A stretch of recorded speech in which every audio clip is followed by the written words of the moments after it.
in 360 days, must play with national football. to shit content. Your brain is so fucking garbage. You're stupid. You're already lost. What are you doing? I can actually change my life around in 12 weeks. There's no such thing as cancellation. When I stopped playing football, I was in a bad place. I fucking dropped out. How did the idea come together? The narrator said bulletproof. I'm like, Hey guys, welcome to the Champions Connect podcast, and today it's our second episode with our second guest, Adam Sullivan. what's up, guys? Thank you for having me, Luca. Looking forward for this. How have you been, bud? I've been great, bro.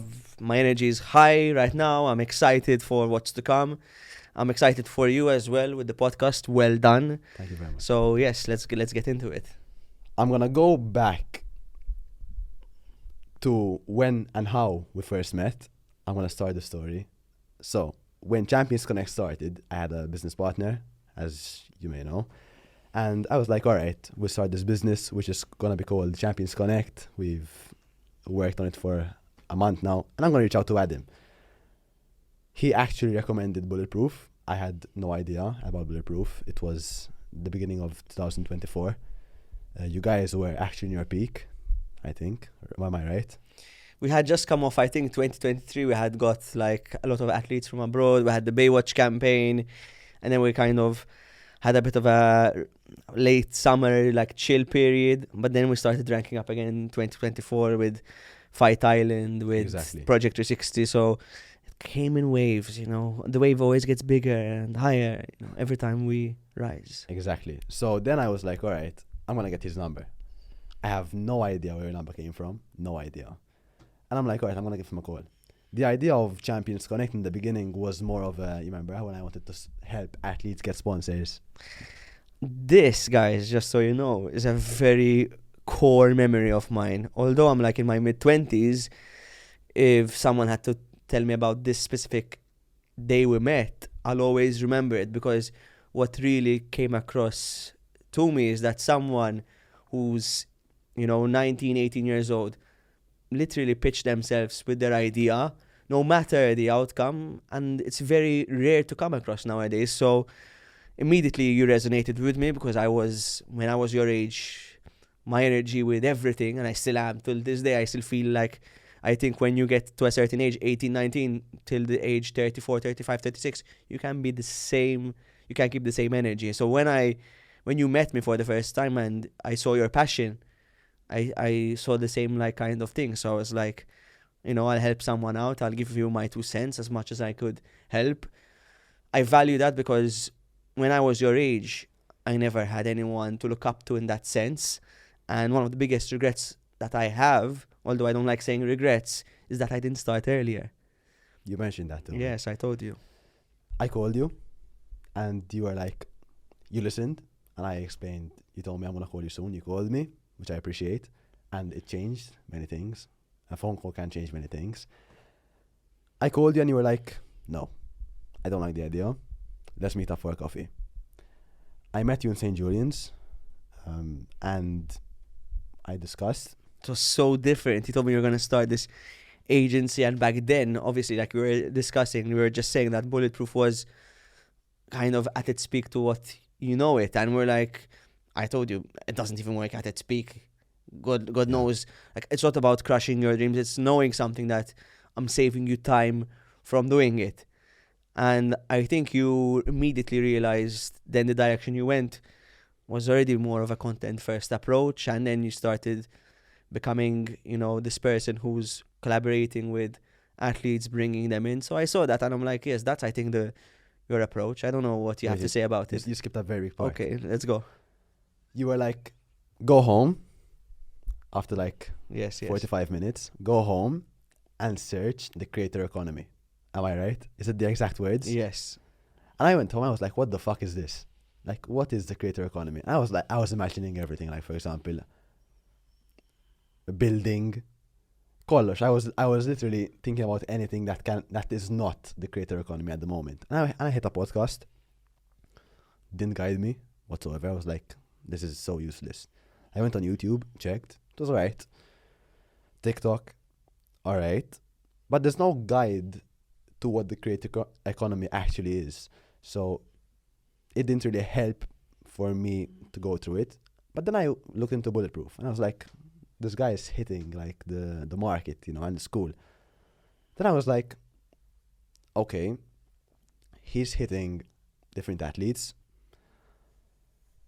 Let me change my business plan up a bit, and I go on to creating content, you know, because I wanted to be more behind the scenes as a person. I'm a very shy person. I was a very shy person, and I'll come back to that soon.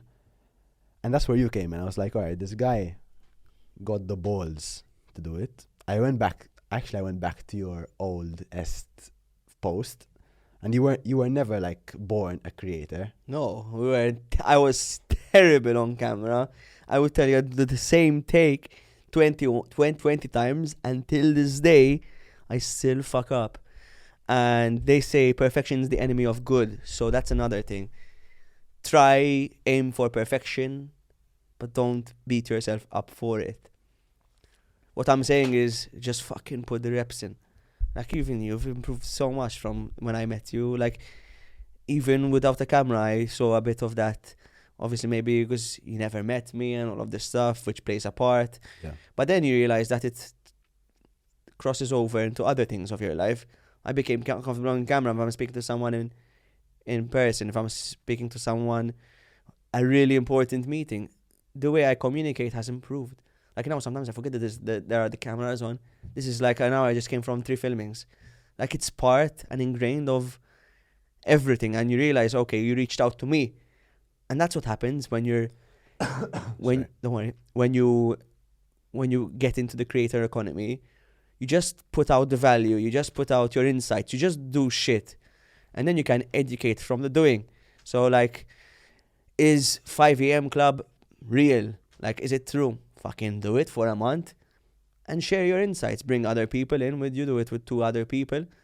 And then you can say, and people through you guys doing it are going to be like, okay, you know, these guys, you know, did it and this is their value from it. And you gave them a form of entertainment and a form of education. And people know, like, all right, I already connect with the person. And then they come inbound. They come like to you, like, listen, I love what you did. Let's do something together. So it all starts from there. And that's where everything is happening nowadays. Connections, yeah. Connections, but through a camera. It's so strange to think about it, eh? It still baffles me. All right, so the creator economy, I got to know. Describe, because obviously the guys that are watching, guys, girls, anyone who's watching, may not know who Bulletproof is. So can you describe Bulletproof in just a sentence? We are a duo that is interested in building a community of people who are like-minded and want to strive to become better, both from a health and fitness standpoint, because I believe if you have absolutely nothing and you are down in the dumps, your girlfriend broke up with you, someone from your family died, the first place to start from is in the gym or anything movement fitness related. And then you can move up to the next thing and the next thing. Business. The opportunity is endless. So that is Bulletproof started out mainly as fitness, and we're still core fitness, and we're still looking to do it next 2-3 years. But then there's also the aspect of self-development. Obviously, like myself and Scott, who's my co-founder partner of Bulletproof, you know, 2-3 years past, we start developing different interests, you know. Maybe, you know, when you're a gym bro, a young gym bro, all you think about is the gym. And that's who we were at the start. And we still love the gym. But then you obviously get interested in other things. And I think as a creator, one of the most important things is to talk about something you are passionate about in that time. And people will follow you for the journey. Give them that real life narrative. Our goal this year is to do X. And they will follow you throughout. And then do the content in between. Get them insight from other things. But give them those live payoffs. Give them that, fuck, I became a pro boxer. Fuck, we made gyms free. Like, even saying it doesn't fucking sound real. But you speak it into existence. The narratives are there in front of our faces. The storylines are built. We're just either going to direct them and change them, or leave them there and no one's going to do anything. So let's go back and then we'll focus on Bulletproof later on. I hope you guys understood a bit. I went into a bit of a fucking philosopher's stone. From a Shit, but sentence. I'm going to take a sip of my tea, Of guys, course. because It's cold, huh? It's cold. Yeah. Luca was kind enough to make me some tea. I told him we need to amp this up, so a bit of tea. I need to invest in some coffee here, huh? Anyone has a tea company, Hey, yeah. Think about it. sponsor this pod. It's going somewhere for sure. Think about it. Mela. Let's go back to when you were young Adam. The young Adam, 6, 7 years old, with a dream of becoming the next Ronaldo or the next Messi, which I know you do, which I know everyone did, and the guys who played football. You were at a club. I don't like mentioning names, but we both know. And what happened? Did you lose passion? Did you just say this is not for me? Looking back at it, it's one of my regrets now. I wish I can pick up a football again and go for it. Honestly, I think it is one of those things. Because, like you said, I used to be in the shower and thinking I'm going to play in the World Cup of 2014. A kid from fucking Malta. But I remember this fucking core memory.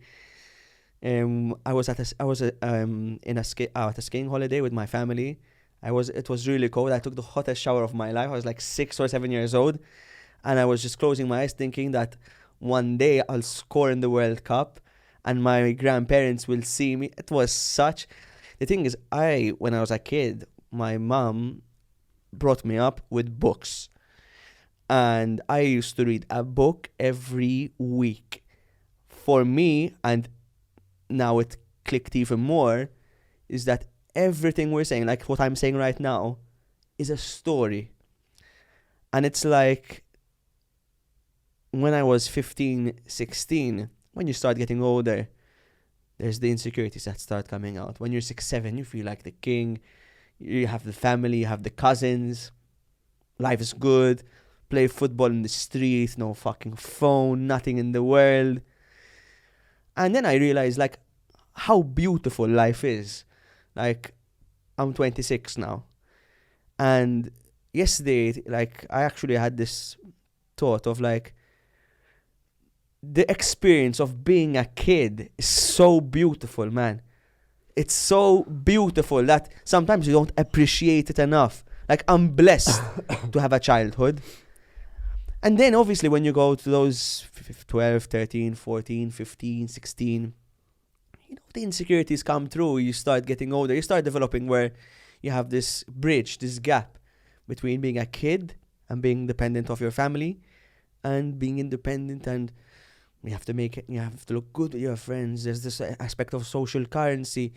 Social currency is basically you saying things or doing things from the outside in. The ego is going up. But when I was playing football, to your question, when I was 16, 17, I was a very talented player because, like I was saying, I'm a very big perfectionist and I get addicted to one thing. What position did you play? I used to play wing, center, attacking mid, and sometimes even a bit more in the middle. All right. So my assets were like skillful player, short guy, hard to nick off the ball. I have a vision. The creativity was always there. Can see pockets. Can pass a player. But my biggest problem was I did not believe in myself. I just I had one, and this is one of the biggest things in football, is if you have a coach who believes in you, Exactly. it's a different game. But the thing is, when you're 13, 14, imagine the coach. He has 20 kids to look after. It's not easy as well to give that love and attention to every single kid. It is tricky. And if I had to live another life, I would be interested to be a coach. Because I think I would be more of that motivator. Because I know football inside out. I watched football all my life. I saw pro football within my eyes. I used to play with players who are now pros, who are captains of the Malta football team, who play professional league. I know the level. And now, after doing Bulletproof for almost 6 years, along with the other stuff I did, I realized that it's all about confidence. Look at Lamine Yamal, how he plays. He plays like he fucking owns the pitch. And everyone is scared. He creates this aura. And this aura is, if you bring that into anything, any aspect of your life, all you need is the skill to make it happen. If you have the skill, it really comes down to executing with confidence. What do I mean? In a football pitch, it's all about encounters, 50-50s. Football is all about the team that does the best, who wins the most 50-50s, wins the game. So, unless you are a pub team, totally unfit, someone's beating you by a 5-meter distance in a 10-meter dash, it comes down to the confidence of each player together along with the community that supports the team. And when you start doing 1+1, it leads you into the direction of, can, like Malta, qualify for a World Cup of football? Is there enough? Like, are the players capable enough? Yes. Issa, you tell me in a league, forget it, because 20 games. But imagine you have 6 games to qualify for the World Cup. Isn't it? 4 to 6 games? 4. But my point is, it's just 4 to 6 games. Every game, it's not like Leicester need to win a league. Leicester sought to win the league. That year they won the league. I don't know which year it was. 2016, 17? No. It was 7 years ago now. 6 years ago. I think that year. Leicester to win the league was 5,000 to 1. And they had 38 games to play. Now you're telling me, for 4 to 6 games, we can't go for it all the way. That's my point. My point is the skill is there. It's the confidence. Look at Lamine Yamal. I've seen players like that. But it's there's more to it. There's more. I'm talking as a footballer now. There's so much to it in a way that the conditions compared to other national teams. Obviously, we're a very small island in the middle of the Mediterranean Sea, and the budget compared to Poland, and the budgets compared to Germany, and the budgets compared to all the. But on the pitch, you don't play Monopoly. I understand, but the players are. I'm gonna talk for my national team, and when I played against under-20, under-19s, Poland. Let me rephrase it to you. What if I give each player €1 million right now to the Maltese players? What is it going to make a difference? But they can't buy quality. They can't buy the quality of Lewandowski, for example. You know what I'm trying to say? I understand in that, but what I'm saying is that, first of all, that's a thing of he's born Polish, so that's irrelevant to budget. They have more people. That's a game of mathematics. That okay, if you have 10 million people, and assume that every 5 kids play football, and 500,000, and every 5 kids play football, you're gonna have more or less, obviously, more talented players in the bigger pool. But when it comes to money, if I had to give every single player €1 million, is it gonna change how good they become on the pitch? Realistically, yes, if if you have a good coach who can physically help you to get better, you have sauna, ice bath, and some good rehab. Exactly. But at the end of the day, I don't think you need a Grand Slam budget. I don't think you need 100 mil. No. To play to qualify for 6 games. You need to have, as you said, self-courage. You know, as you mentioned, for yourself. And you mentioned that one of the biggest points of that was you quitting. That made you quit. When we come to play against these type of players, we say, all right, we're the underdog, so I have nothing to lose. That's our mentality as Maltese. That's it. And even for now, there's the World Cup qualifiers. Do you think one player in their mind has we can qualify for the World Cup in their head? And you already lost the game? What are you doing? That's my point. My point is, yes, you can throw money, but money doesn't win a sport. Look at Iceland. Okay, they did grassroots. But then again, it's a very important thing to look at the grassroots. But then if I own Bulletproof and I say, listen, we're going to be good in 10 years from now, I cannot have that reasoning. I need to believe in what I have right now, because then these players are going to inspire kids to start playing football. But if I don't see passion, if I'm 6 years old, and I don't see those players go into the ground to qualify for the World Cup, there's nothing. There's no grassroots. There's no money. What are you going to do? We're going to say, no resources. Play. You have got 2 feet. You're healthy and you're playing football. People wake up at 3 a.m. to pick up garbage. And we're going to say we don't have money. People, our ancestors, went through wars. They killed, they died, so we're here. What excuse do we have that someone's better than us when we've been playing all our life? That's a problem that we have to look in, not out, and say, and that's the problem. We blame external factors. If I, in my Project 360, didn't finish my bodybuilding, I could say, hey, I had no time because Scott needed to cover for the Pro Box, so I had to cover him. I can say that. But am I going to get anywhere by doing that? No. So I have to put the accountability on myself and do more. Become better. Win that 50-50 encounter. Hype up the other players on my team. The supporters don't believe in me because I don't believe in myself. Why would if I don't believe in myself, should others believe in me? And it comes down to that. And then obviously there's the talent, there's the skill level. I agree that we're not on the same exact skill level, but what I'm saying is, how are we going to push the needle forward? How are we going to push that forward? And that was one of mine and Scott's, was going to be one of our Project 360s this year. We wanted to play with the national team of Malta and qualify for the World Cup with the players, not us qualify, but push this mindset. Like, come on. So you actually want to be in the starting 11, if I'm understanding properly? No, I would have, if we made history, I would have wanted to go on for 5 minutes and say we did it. Okay, you can say politics are they're of bulletproof and whatnot, but my goal is to inspire these kids because I feel there's no one out there, and I know we can inspire the team as well. But do you think the national team are willing to risk? What are they going to risk? No one knows that there's the World Cup right now. What are they risking? No, putting you guys in. I think if we had to make history, which I think is possible because I checked the fixtures, the games that there are, the other teams who they're playing against. First game home against Finland, 4 losses out of 5. Second game Lithuania, 4 or 5 losses out. What the fuck? Let's go win. Let's make it, at least we get a point. As far as I know, Malta, you have to fact check me. Yeah. I don't think they ever got a point in the World Cup qualifiers before. No. No? Exactly. So, like, if we put that message out there, let's get a draw against Finland. We're away against Poland. Gully plays in Poland. Listen, there are storylines right in front of our faces. And now you might be asking, why aren't we doing it? And that's a good question. And to be honest, for me, that's my childhood dream. I'm 26 right now.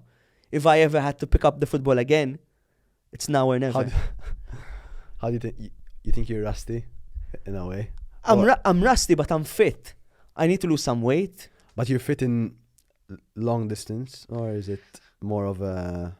I'm fit in the sense that I'm doing my yoga, I'm doing my gym, cardio. Okay, not as good, but my cardio, man. I'm 26. Give me a month, 2 months, I'm gonna run. And it's the belief up here. For me, what I'm not scared about is technically if the ball comes, I know I'm going to control it. For me, that's what I'm good at. My skill, like a week ago, my cousin still plays football, got me a ball, and I miss that feeling of feeling one with it. And when I was young, I used to be 5 years old. I had a park across my, I know what I used to do was play against older kids, get thrown around on the ground. That was for me, my present. I was present in that moment, and those things are core memories for me. So I'm like, if I'm gonna fucking do something about it, like, man, like we made the gyms free for 18 to 20 year olds for 6 months. I want to keep on inspiring people. So for me, it's not like, look at this guy, he thinks he's cool, he knows everything, and you know, he thinks he can do everything. My message is not that. I want to rally these people who don't believe in themselves up, because I had no one who believed in me. And not only believed in me in the sense of football, in general, I had no North Star locally to be like, listen, this is my hand, you're going to hold it and we're going to fucking rise together. There's no one. And apart from your parents, in my opinion. As in, yes and no. My parents, I'm super grateful for them, but they still don't understand how this day and age works, how everything works, and I don't blame them because, man, we used to live a different life. How was your upbringing? My upbringing was great. I was so blessed. My parents used to treat us like the universe. You know, So you have siblings when you say us? I have a sibling, I have a brother. We were treated like, you know, Oh, they're younger. younger, like superstars. You know, so I'm super grateful for it. It comes with its downfalls of having everything like given to you in the sense of we're not rich or anything, but you don't have to like work as a kid, because I know people and I know in other countries you start working at 6-7 years old. Those are the most successful people, are those people who have it tough. Thank God I'm lucky, I'm wired in a way that there's no amount of money that will make me happy. It's not about money for me. It's about freedom, isn't it? Apart from freedom, for me, it's about these things, man. These things that I know when I'm gonna imagine tomorrow I get run over, and I'm on my deathbed. What am I going to think about? I don't fucking care about what's in my bank account. I care about fucking you remember what I told you. I remember, at least I leave a mark for the next generation, even if I'm forgotten. And you know, we're like, it's so minuscule. The world has been around for millions of years. We're only around for 8 years. What the fuck's that? Why are we shy to text a girl or tell her hello in real life? Why are we all scared of this stuff? It's crazy. It's crazy. We're so cosmic. Minimal, like. We are cosmic dust. We don't even know the world around us. And I'm going to be shy to say that Malta can qualify for the World Cup. We're cosmic dust. We're nothing. If we don't try, man, what are we living here? What are we doing here, man? We're just hanging out, letting teams beat us. I know it's easier said than done, don't get me wrong, but I think, because I believe in what we have, like the Malta football team, because I see them play once in a while, and I know the players are fucking talented and capable, that if there's that, you go into that tunnel and you believe that you can qualify for the World Cup, it can happen. Because all you need is 11 players on the same fucking wavelength, and the whole country... 20. At least on the pitch. Let's say on the pitch. It will transcend with the coach, with the team. But that's where we need to start from. There's no marketing budget here. The storyline is right in front of our noses. It's there. Imagine we qualify for the World Cup. We're either going to play Netherlands or Spain. Those will come first for sure. Come second. Keep on pushing more. This guy is delusional. So what? Try. I'll get the kids rallied up to come watch the game. We're negative and whatever, those comment like shit. So what? They can comment about this. I don't care. What's it going to make a difference for me? I'm dead in 70 years, 8 years from now. Going to live with a comment. I enjoy being here like this. Then going to continue what we're doing. Projects. Focus on you. Don't give a fuck about this shit. Be around the people who are like that. Because that's what happened when you're a kid. Man, there's so much like local, low-level chatter, I call it, where we're just gossiping about people. And obviously when you gossip about people, you start thinking, imagine what these people are talking about me. You get scared to take action. You're scared to launch your podcast. You're scared to talk on camera because, oh my God, at dinner my friends might say something bad. And so? So what? What do I care about? Fuck, am I like... You're living for yourself at the end of the day, as selfish as you may sound. I love people and I care for people. What I learned this year, one of my biggest lessons, I spent 3 years passing through not a very difficult time, but trying to find myself in a way of reading, journaling, listening to podcasts. I had really bad acne as well, body acne and even facial acne, which I found out was obviously after medication was my health. I wasn't taking as much care of it. But what I want to come to is that what I found most of myself, I was trying to compete with a lot of people in a way of, for example, this guy is 19 and he's already making blah, blah, blah. Why am I not doing it? But then when I grew up mentally and personally, it's just you versus you. always. So, for example, as I said, this guy's making $1 million, and why am I not making the $1 million? I don't fucking sleep. I don't sleep. I'm like, what am I doing wrong? And I literally study my structure, my mind, and I can't find the way out. But that's what I learned. One of the biggest reasons is that it's always you versus you. There's no that guy, this guy, looking through his socials, my ass, it's 1,000,000%. That is super important. But do not underestimate the power of that competition. Now it could be they're playing this role, they're using it as a strategy to show their money. Like, I know a lot of creators who would buy a Lamborghini and treat it as their marketing budget to sell the courses. They would make more money just saying, this is my Lamborghini, this is what I did. And then they're selling their course. And they make their money back ×3 just selling this course, how to make money. And realistically, it's simple value proposition that they're selling. They're not scamming exactly, because they are actually legit giving value. But you're not going to fucking make a Lamborghini immediately like that. Of course. The healthy competition's good. If they're making, more money than you, it's good, man. We need a bit of that shit. Take the education, yeah. We need a bit of that shit, man. And sometimes, okay, it's you versus you, but, man, if someone's doing more than you, sometimes. But at the end of the day, like I'm saying, in the grand scheme of things, we're all nothing. We're all cosmic dust. We're going to be gone in 100 years. And within 400 years, no one's going to remember us. Maybe even our sons or whatever, what we leave behind. Who knows? Maybe a meteor comes and it's all done. But I don't want to go into that avenue, because then obviously we're not going to have a conversation. Yeah. But it's important to have a bit of that. It's like I'm using the analogy of football. That player who's starting instead of you. Are you honest? You're a keeper. Imagine the keeper saved that. I didn't save that. Sometimes we need to be a bit of honest. No, there's always competition in life, for sure. Because for example, why did my video flop? Or why did this video didn't do well? And you realize, when you're honest with yourself, you stop blaming the algorithm and you start understanding, what could I do better? And that's just an analogy. It's just always seeing, observing, taking it in, processing it, writing points, come up with a strategy, and do it. Don't take long to act. Act and then take the feedback from doing. Yeah. And that's how you improve. I'm going to go back to the start of this conversation. Yes, sir. COVID hit in your life, and obviously... No, actually I'm going to go to this and then go on to what I was going to say. Let's do it. What happened before Bulletproof? What were you doing? So, let's go a bit more back.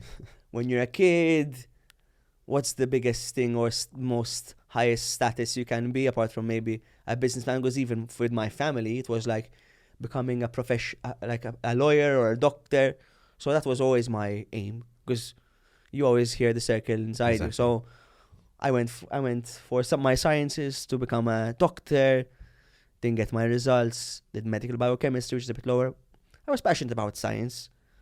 And that's how kind of I was into fitness already. I was reading the Men's Health, doing 1+1 with the biology I'm learning, the chemistry I'm learning. Enjoyed that. I love the human body and how it works and how science is. It's interesting for me. But then when I went into university, I got into this course, medical biochemistry. And I was in a lab. And I was in lectures. And I was catching myself distracted all the time. How old were you? I was 19. The thing is, when you're 15, 16,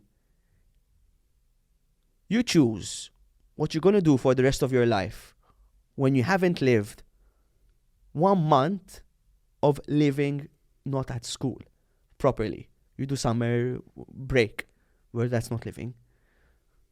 You choose, again, what you're going to do for the rest of your life without doing 1 year of living your life. How can you take a decision of 60 years, 50 years of pursuing this career without actually doing 1 year of living? Because we go immediately from secondary to sixth form to university. And if you take a year gap year, it's like the end of the world. It's like you failed. Like from what I hear my friends say, it's like you failed. It's mad. It's like you're stupid. It's mad. Can you think about that? You haven't even lived 1 year of your life, and you're going to take an educated decision, because this is the thing. They say you failed. You're taking an uneducated decision of your life. And coming back to my story, I fucking dropped out. I was like, I'm not going to spend my whole life in a lab. It dawned on me. I'm like, After how long? 6 months, not even 3 months. I was like impulsive about it. I'm like, listen, they told me you have really good hand-eye coordination. I don't give a fuck. I am not too passionate to spend the rest of my life in a lab. And I respect the people who do, because they are truly passionate about the actual subject. So it's not for everyone. And I realized it was not for me. Now I could have stuck with my gut and said, oh my God, what my parents and friends are going to think about me, what a failure I'm going to be. There was that feeling, for sure. For sure, and that's normal. And listen, don't feel guilty when you feel like that. That is a good response. That's growing pains, I call them. Callings, like that's a growing pain telling you, listen. And you have to listen to your gut, listen to your body. You are your body. You're born and you die with it. You don't listen to it, you're fucking done. So go with your gut. And I did that. And I took a gap year. And my whole life I was like, I'll never work with my dad's business because I want to, rank up. For me, the status of being a doctor was going to be higher than business, because for me, business was not associated with the most highest hierarchy of what an adult male man should be doing. But then I took the gap year. I'm like, fuck it. And I told my dad, Pa, I need to make some money now. Like, you have something for me? And thank God, my dad, took me in, and I am super grateful for that. And he gave me one of his brands, because he does food and beverage he imports it, and he distributes it locally. Okay. Malta. Supermarkets, groceries, restaurants, catering.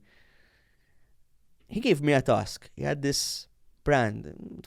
He had it for, I remember it when I was 6-7 years old. Enervit. You ever heard of Enervit? No. Maybe the sports drink.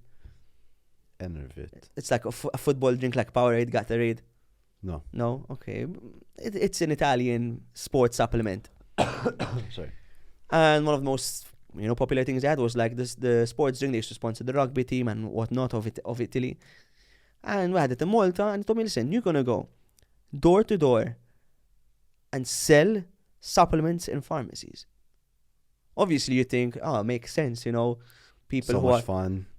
not that, but people would think, okay, health and pharmacy and supplements you'd sell. But the reality is, pharmacies don't make their money from supplements. They make money from medicine. Yeah. So I was in the deep end here, no previous knowledge of sales.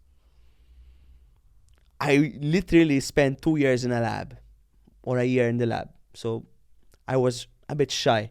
And even growing up, I was insecure about myself and who I am. So what were your insecurities? Just a brief. I was insecure about, for example, my height. I was feeling a bit shorter than other guys my age, because I was a bit taller when I was younger, and then all of a sudden everyone sprung up and I got insecure about that.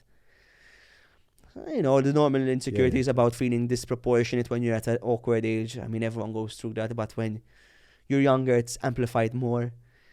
And you have nothing that you've done to feel that confidence that, I'm doing so much shit and I feel like I'm doing something that, you have the confidence to feel more like yourself. But anyways, I had to go door to door and sell protein bars. And I realized that they didn't give a fuck about protein bars. But then I realized that, okay, I need to be the guy who's going to give them value. So I went in with a smile and I was like, listen, you go to the gym, you're into fitness. And I started giving them educational value about the gym. Because I was back then a hardcore. I'd stopped playing football by 16 and I got into the gym. So this was already down my alley. So I knew the 30 grams of protein that they should be taking. And you get them conscious, they start liking you, you become friends with them. And then you are selling them the product. Like they are buying for you. They're like, it could have been a different protein bar. They're buying because They're buying you, in other I words. filled the room with that energy, and I used to make them laugh, and I used to have the charisma, and I used to go every day religiously to around 20 different pharmacies, pitching myself with a whole leaflet of all the protein bars and supplements that we had. And I had sold to over 150 pharmacies on a consistent basis within a year. And me being me, I'm like, we need to do some social media. We need to create a more perceived value demand for this So product. that's where the content creation started. That's where it came from. I was like intrigued by Gymshark, intrigued by Christian Guzman, Mike Thurston. I used to follow them when I was 15, 16, because obviously I was insecure about my height, insecure about how I looked, like many other kids would be. And I was like, listen, I need to fucking look good, man. I need to be on the beach. I want a girl to look at me. I want, my friends to say, wow, but how big this guy jacked this guy is. is. Jacked, like any other guy. It's biology, we're biologically built that way. So I used to start following these guys, and I used to follow their YouTube, and I used to become close to them. I used to feel like I know them. I'm in the room. Then I went into their Instagram. I used to follow them like a friend, because at the end of the day, social media, when I was in 2011, 13, 12, I go for my friends. I used to be so captivated by this universe that was created through Facebook and Instagram, and then later on TikTok came. But then that's where I started. I was like, okay, let's start.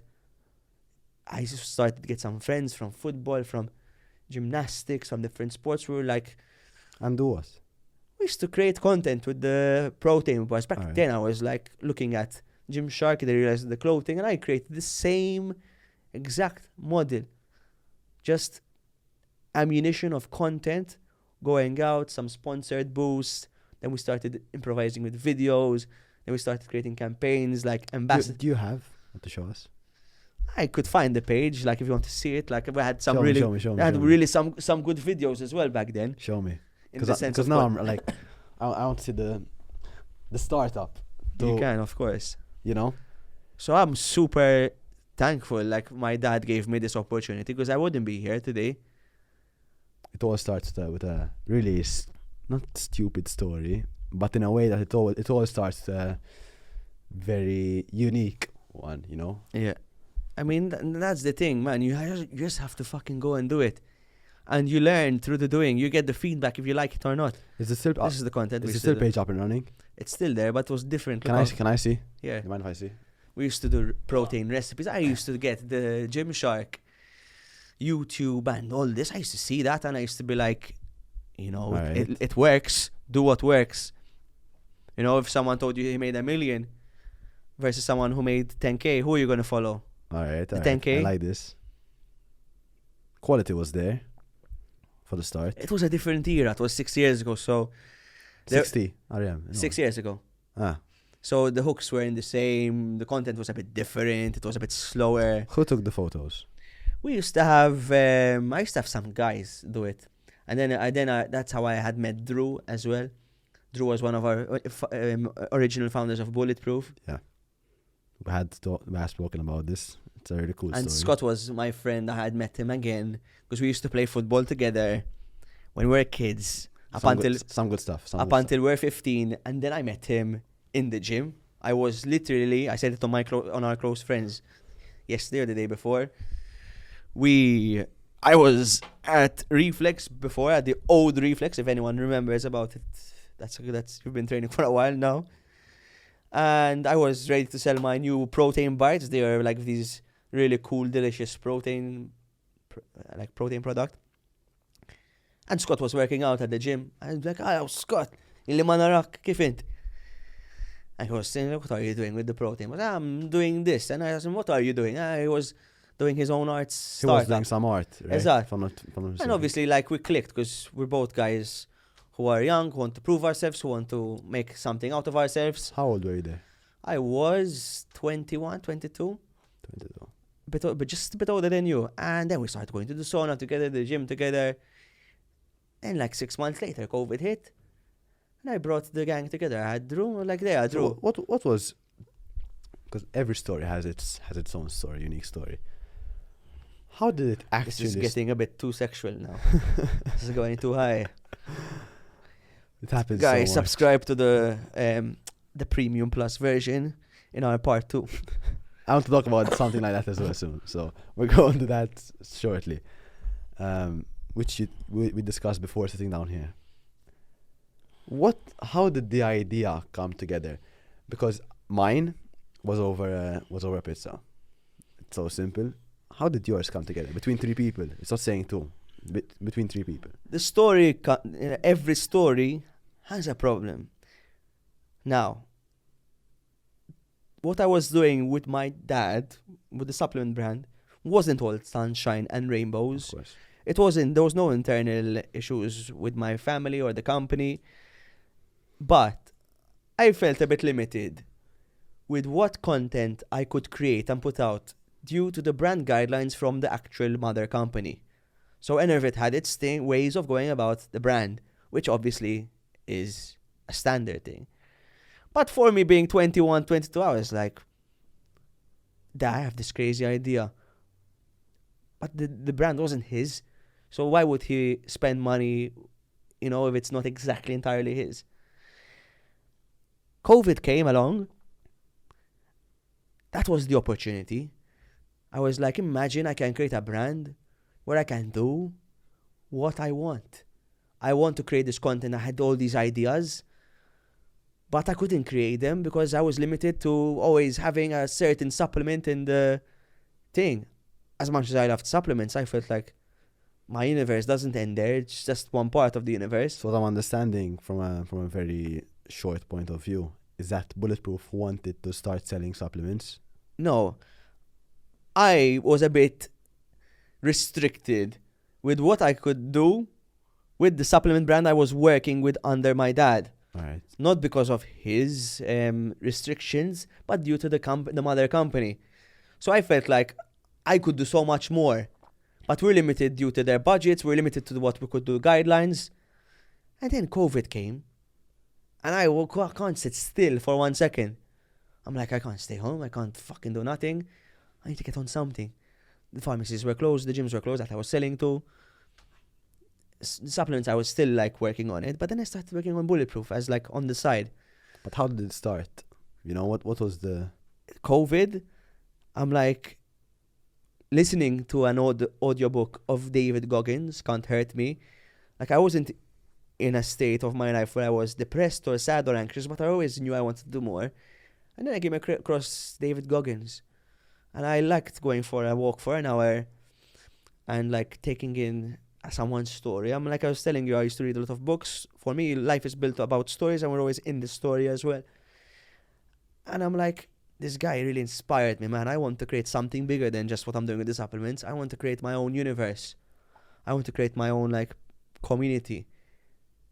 That's when Bulletproof came. I was like, when like in the audiobook somewhere, the narrator said Bulletproof. I'm like, oh, that's the word. I'm like, I want that fucking name. I want to build something like Bulletproof. And why did you choose? So people have egos and they like to do everything alone.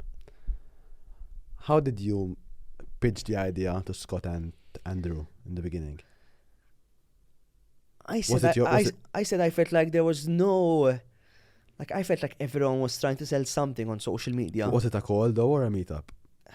I was meeting Scott every at the gym. It could have been at the gym. I told him, or we're walking at the outdoor gym because it was COVID. And I told him, listen, man, I have this idea. Like, I want to create this community, like, where we're talking about health, fitness, life, self-development. Like, originally it was more fitness. And I think, like, if we create the right content, and I already have this kind of skill level, and I know a guy, and it was back then Drew, we could, partner up together, and because I knew to create a good project to actually cut through the noise and make something happen fast and thorough. It's sometimes impossible to do it on your own. Yeah, at least you have your brother, you two really like... That guy's 15 now, by the way. Fuck, man. 15 creating content.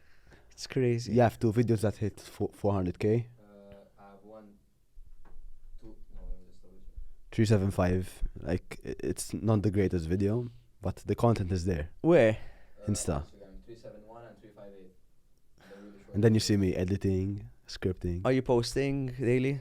I'm trying to post as much as I can. I used to post a lot, but now I calm down a bit Why? because I ran out of ideas. What do you mean you ran out of ideas? That is already a content there. I'm trying to post more. I stopped posting content because I ran out of ideas. So now it's time, boom. You don't realize that the problem is content in itself.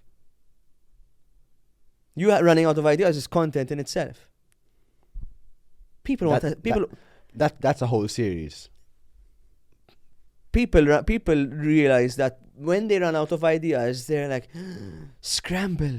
What am I gonna do? Problem, solve it, film it. I love how we came in the conversation. No, but it's true, man. Life is so simple, huh? But it's good that you're saying that, and I'm really happy for you. I think you just need to go harder. If you're cracking the code at 15, bro, man, you're inspiring me, and you're fucking 15. What are you waiting for? This guy's taking care. After by this the way. podcast, I won't take too long for you, so you can just go and fucking film your next video. You know, Something on my say, hey, see, there you go. It could bounce off each other now. Say that you were filming a podcast with us and you learned something it's always about that. Like You can even- actually clip this part right now. it could be, but I will also create content out of having a conversation. I think having conversations are one of the most important things. Like when I'm with Scott, when I'm with Max, when I'm with people in the team, we're just having a conversation. And then I'm alone in the shower or in the car or in the gym. Boom. Ideas. When I was just talking now about the storylines and the story stuff, I was in the car on the way here and I thought about it and I said, you know, these ideas always come up, and even now I have a TED Talk on Saturday and I haven't planned it out, but I want it to be a discovery. Like this podcast is a discovery. Don't over plan this shit out. Don't come up with like a PowerPoint presentation. No, of course. For Take- example, I wrote down here some points that I would like to ask you. I'm not gonna open it because when I see that conversations flow and you stop to ask a question, it's not an interview here. But you've done your homework as well, you see. Like, if you actually planned it yourself and you thought about it, you might miss 1 out of 5, but you're missing it for a reason. It might not be as important. Exactly. You know, so your mind, your brain is so fucking powerful, man. And sometimes we forget that. We lack the confidence to think we're powerful. We perceive our own intelligence by our confidence. So if I think I'm stupid, I'm stupid. If I think I'm fucking smart, I am. If I want to learn something, I'll fucking learn it. If I put something in my head that I'm a slow learner, and learning is the definition of learning is the rate of perceived change of behavior. So if I tell you, tell this guy, like, if I tell you have to sell something saying ABC, and you've been saying a DEF all your life, if on the first take you say ABC, that is how quick you learn something. That's kind of intelligence. But you perceive that to yourself, saying, I'm not a quick learner, because you tell yourself that. You don't realize you're always with the voice in your head saying, I'm a slow learner. And this becomes you. Coming back to when you said that the brain is controlled, our first ever podcast was with Zach Muscat. And we had a very deep conversation about, he played in front of 50,000 people in a league match. So you can imagine it was quite recurring. I'm fucking jealous, Zach. He's 31. He's an insane guy. So he's down to earth. He knows he knows who he is. And he was like, he's now a free agent, so no club. When I ended up without a club, I obviously fell into a bit of a depression, in a way of lack of sleep, lack of self-belief. When he noticed that the brain is all, actually there's a study that 95% of the brain is controlled. When he learned that, his life changed. So he was like, all right, I'm going to step up my game. Watch me change. And now, since I spoke to him, he's a totally different guy. He's so nice. So guys, if you want to go watch that too. Plug. It's the first episode we ever He's a created. great example for what I was talking about earlier, though. He played on the highest levels of football. The 7th highest league in the world. If you had to play, like right now, imagine Man City need the 11th player on the pitch. You wouldn't notice that he's local, because even you have those players on that caliber, and he's not, like, he's there, and you wouldn't notice. But that's my point. And then he's with a team like that, he'll play like one of them. My point is that the level is there, and then goes back to the point of unlocking the brain, and that's one of the core goals of this. I believe all of them are talented. I think then if you have a whole squad of 23, a whole country who believe and delusionally believe a bit, like even if they're losing 1-0 fucking down, you're there till the fucking last minute, because that's what unites people. Because we say, we have too many third world nationals in Malta, we have too much this. Just fucking complain. We have the storyline in front of our noses. We just fucking complain all the time. We're so blessed. We have sun all year round. We have so much history. We're so unique. We speak English as well. We have Maltese. We're a family. We're friends. We all know the same culture. Not everywhere in the world's like that. But we're more focused on the negative than the positives. Then come up with solutions. Like we just did now. An idea. What if we make gym free for a certain age, because we're the most obese country? That's where people's minds need to be. What was so Bulletproof, all right, you've been working on it for 6 years. What was the biggest idea or plan to date? I think the most recent one. And it was Which it was an idea on the sofa, honestly. I was still half asleep at 8:30 in the morning. Take us back, yeah. This was just right after we launched our 5th public outdoor gym. So I've been building outdoor gyms as well. When COVID hit, one of the biggest things in Malta is there was no functional, proper street workout outdoor gym / calisthenics gym, where you basically use your body weight to train. And there, you tell me about content. The storyline was in front of our faces. No outdoor gym. Alright, myself, Scott, and Andrew decided to document how there's no outdoor gyms and we need to create them. And people resonated with that message because they felt the same way. That racked so many views that we managed to go to a company and say, listen, we can add value by putting your brand associated to creating the first public outdoor gym on this island, and we're the most obese. We need to solve this issue. And that became such a huge success. Within 2 years, we launched 5. Me, from a content perspective, I always have this feeling of never being satisfied and always thinking about the next thing, which is important to be the visionary and not be satisfied, because you need to keep on pushing forward. Otherwise, you just chill and you fall off. I was like, we could do the 6th and 7th one, and we're still working on them. But I was like, I want something a bit different, even from a content perspective. What can we do to leverage the work we've done and have one idea that could impact 10,000, 15,000 people at one go? I was like, what if we make gyms free for every 16-year-old? Like, thinking about it, because that's one of the best ages where you're going through that transition of being self-conscious, not sure about yourself. You feel a bit not too vibing with the sports. At that age, a lot of people fall off from playing their sports. I was like, okay. I literally got a contact from a contact with the Prime Minister's office, and I called them. I'm like, listen, I don't want to give my idea away, so I was like, let's meet up. We met them from the team of the Prime Minister, and their faces, when as soon as I came up with it, as soon as I pitched them the idea, lit up. Because it was a solution. And you could say it's a sexy policy, it's polished, looks nice. But practically it's simple and it works. You know, most people start hitting the gym at that age. People that age don't have the money. We're the most obese country, and it's the best time to implement something like that.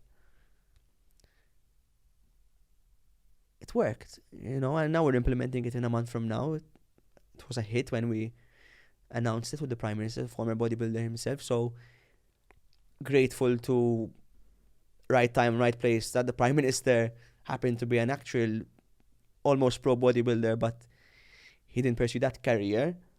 But if he pursued it, he would be a pro bodybuilder. So he totally understood how a gym changes your life, and it changed my life as well. When I stopped playing football, I was in a bad place. I was like, this has been my identity all along. I used to play when I was 3, 4, 5 years old, and it was my fucking thing. When I was at school, I was like one of the star players. I was playing in the top clubs of the academies of Malta. So I was there, like, it was just better my confidence. I would like to give a special thanks to Show for their amazing graphic design and branding expertise. If you want to build your brand from scratch, if it's color schemes, fonts, and more, they're the right ones for you. Let's get back to the pod. Technical issues, sorry about I was that. talking about football, and then I was talking about of the age of 16. So I was in a very bad place. Like when I was 15, 16, I was not sure about school. Like science, I liked it, but I didn't like it too much. I stopped playing football, so I had that identity crisis. But then hitting the gym, it's like I learned a new form of being present with my own body. Talking about that, so I'm going to stop you here. Good. I started this reset program I created. It's called the 12-week reset. I was scrolling through TikTok in my room. No, I'm going to explain. I'm going to explain. So as building this brand and also building my football career and pursuing my dreams, I need a 30-minute break. If it's I read, I journal, but I want to watch some content, because it depends how you take TikTok. If you just eat all the shit content, it's worthless. But if you actually use TikTok to get ideas for content, you can make it happen. And that's what happened. I was scrolling through my TikTok and I saw this hook. Is it possible to change your life in just 30 days? I was like, all right. I realized the hook you used in your last video. I was like, this is from some other video for sure. But I liked it. It works. And it works. There's no need to reinvent the wheel. For me, there's no copying. Copying doesn't exist. In a way. It's not about. It depends how you can. It depends how you make it. It's not about copying. You're like, everyone's born. You can't copy. Say, my mom gave birth to me. You're a copycat. We're all fucking in the same journey here. Yeah? So if you say you want to change your life in 30 days and you use the same hook, you know. And I was like, all right, I'm a footballer. I'm building a brand that is focusing a lot on growth. Let's change it up a bit. Let's do 12 weeks, where it's 90 days of journaling, building my physique, since I'm a footballer, and it's going to help me a lot because I was always called the skinny guy, the fucking fucked body. You know, it's always a difference. It's fucking tall, eh? I'm 6'2". I'm not. Ladies on the podcast. His number is, let's find his number. I am. Bleep this up, but let's do it. Ladies who want 6'2" guys. And ladies, email. Be creative with your pickup lines. Email. It's all yours. Imagine like one day your like future counterpart female is sitting instead of me. It's like, I literally watched when it was Adam was literally blurting out your number, and somehow I figured it out, you know. Anyway, let's go back. And I was like, all right, let me try and upgrade my content plan for this year. I took on this challenge. It's my second day. I'm focusing on, as I said. You're on day 2 now? Day two. Yesterday was a mess. Double session. Today, double session as well. Had the recovery yesterday. And I'm dead. Like, dead. My chest is fucked. It's like I didn't pass from VRT. Like, I trained chest 2 days ago as well. I'm bloody broken. Thank God I have these guys who are taking care of me in Precision Performance. Nice. They're taking care of me. Nutritionist. That's good. Supplements. You're spoiled, Prince. So, yeah, it's going to be a cool journey. And that's where I want to come. Is that I want to help guys. I want to prove it first, that I can actually change my life around in 12 weeks. And if I manage to do that, many people can do it. What's your dream outcome? About what? 30 days. What's one of your goals? 12 week. 12 weeks, sorry. But you said, the hook was... The hook was 30 days, and it Yeah. wasn't as effective. And I wanted 30 days is I wanted to short. double it. So you're doing Triple it. 90. Triple it. Jesus. So what's your dream My outcome about this is to find myself in a way of journaling and reading, growing my knowledge, growing a brand in a way that won't explode, but I can show the difference, and also my physique in a way of an athlete. So I don't want to be the next Hulk Hogan or the next Mark Henry. I want to be I have to have a good physique that can help me excel in my sport. That's the outcome. And help people join the 12-week reset and change their life in the next 90 days. It's not the main outcome of Champions Connect, but it's a start. You know how it is. You know how it is. You need to do these things. You need to push your limits. Maybe you could do a crazy last day challenge. Maybe Last day something- challenge. Something that can cut through the noise. 'Cause Like yeah, swing for Malta to go. because you have to kind of then see a bit of that, when it comes to this type of the game we're in, and anyone who wants to be in the game, it's a bit of it's interesting as well. You need to cut through the noise because there's so much as well. I have an idea. You have to do something a bit crazy. That's why I told you what's your dream outcome. Like finding yourself lovely, but at the same time, it's like they want a life payoff. I have an Like idea. you're not gonna be like, day 90, I found myself. Like, cool, but like give me something more. Like day 90 and you fucking. And anyways. I don't want to say finance, but like imagine you set a goal. Say like you want to make 10k or 50k. I need to manage. And you make it because the payoff is more tangible. Now it doesn't have to be money, but setting a goal. Weight is good, but you're like in good shape. So if you were like you needed to cut down in weight, Or gain muscle. Gain in a way. then 90 days is a bit tough. Yeah. You're more better having a bit of a body recomp and looking hybrid athlete like you want to look. Yeah. Which is good, and you can commit down to look. I want to get into my best physique ever. But I think if you start doing it, you will start getting feedback from the doing, and then you could become more creative from doing it. Like look at angles. Like I use this word a lot. Like you have the angles, so you always find a different how the light beam hits the glass. Or what the fuck you call it? Position. But if you fucking manage to light a bit more, different, like you're gonna strike a different chord. I read this book. I forgot what it's called. And those apart. Guys, did he actually read it? No, I'm actually I'm actually reading at the moment. I've been a whole year of building my book library at home. I hit Rich Dad Poor Dad. I'm at the moment Diary of a CEO, which is an amazing book. I have the audiobook. I haven't gotten. No, round. fuck audio. Read, man. I have both. Relax your I mind. buy books as well. So I have one of the most recent books that I'll suggest to you. It's called Contagious. You posted something about it, if I'm not mistaken. Could be. Not 100%. No. Yeah, no. I'm not sure. Contagious is not for everyone. It's especially if you're in the content space. It's a bit more Impactful. it's not the basis of content. Like you have to have a bit of 6 months, 1 year of getting into content. The principles that are from this book are from 2013, and they still fucking apply like so crazy. Then Those are the most impactful books. The books that really will withstand time are these books. let me go back. Don't be the fly hitting the glass. It was just this one saying that didn't make sense in the beginning. It made Okay. no sense. I was like, what is he saying? I don't know who the author is. And I searched, like, and it was just a saying that it meant if you're the fly and there's a glass in front of you, step back and look at the bigger picture.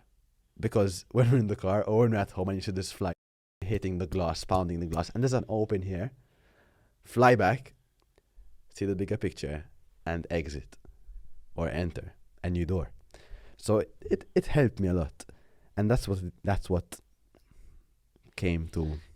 We just recently yeah. did that, like not only from a personal angle, but from a bulletproof angle. Like we just obviously did this crazy idea of making gyms free and it's gonna happen.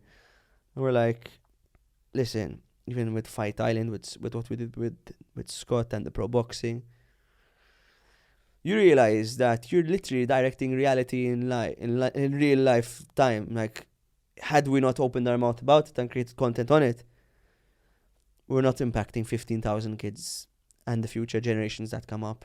And when you say 15,000, where do you get it from? Chat, how many people are, how many kids are there in Malta from the ages of 18 to 20? Okay, because my headphones on. Jesus. 15,800. You seriously heard that? No, I'm just No, playing. what just happened? Brother, I'm putting on an act. What just But actually true. 15,800 people. Look, see, he's entertained, mate. Your brother's getting it. What the fuck? Jennetni.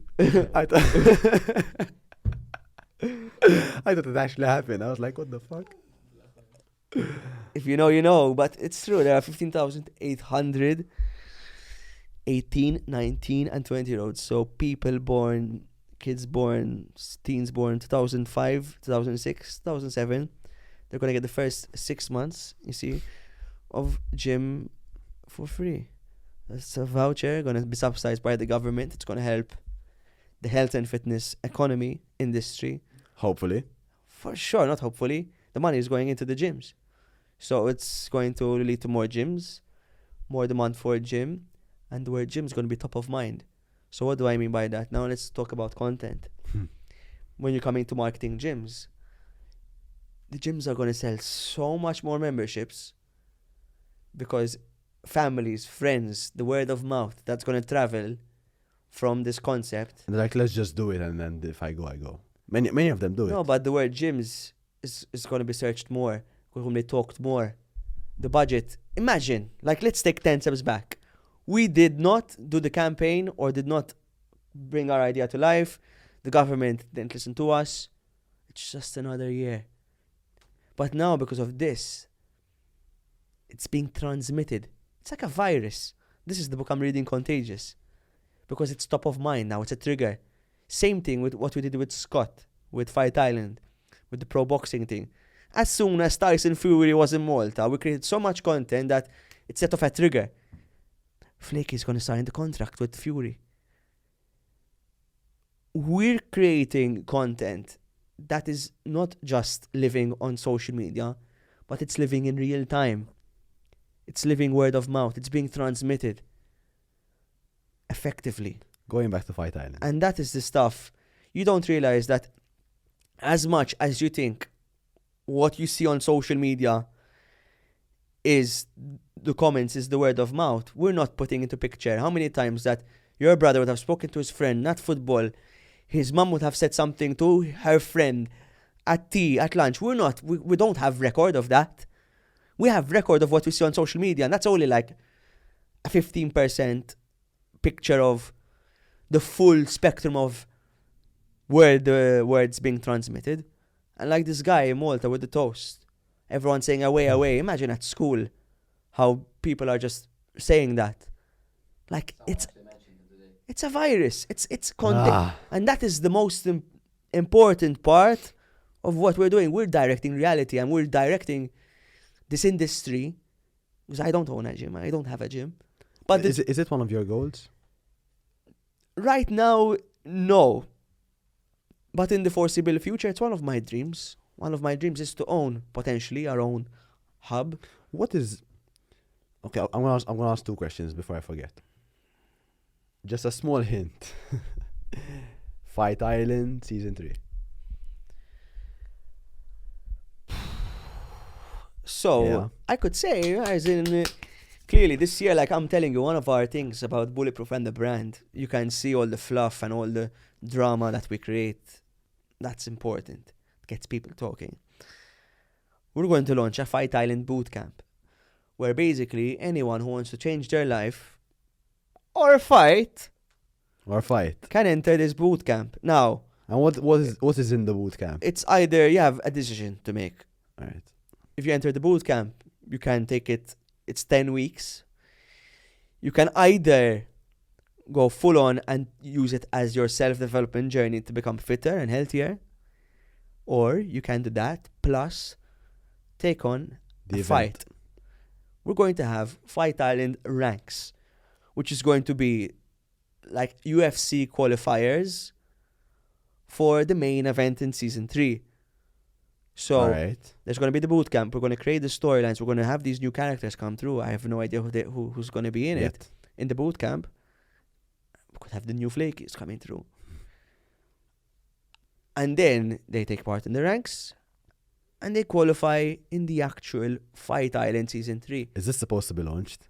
We're going to launch in a couple of weeks from now. Is this supposed to be? No, it's fine. You can say it. So what? Edge the viewer. Sorry, cool. guys. It could be live by this time. It could not. You could already have paid for the boot camp. You could already be fighting. But that's the thing. Is like we're Will going. they be in a place? So Yeah, all but the obviously fighters or there's- all the people will be in a place. There's going to be a weight and category. Obviously, no one can fight against Of everyone. course. And then we're going to have the universe. I mean, Scott might not box anymore. It's something that we're having an active discussion about because obviously his challenge is done. But the people want more. As soon as the news articles come out of like this guy, Lost. imagine like there's something political that we really jildo. They want to fight. It's obviously like a expression. Yeah. Top of mind. Flake is going to sign the contract. Flake is going to set that up. Flake is going to have a lot of work to do.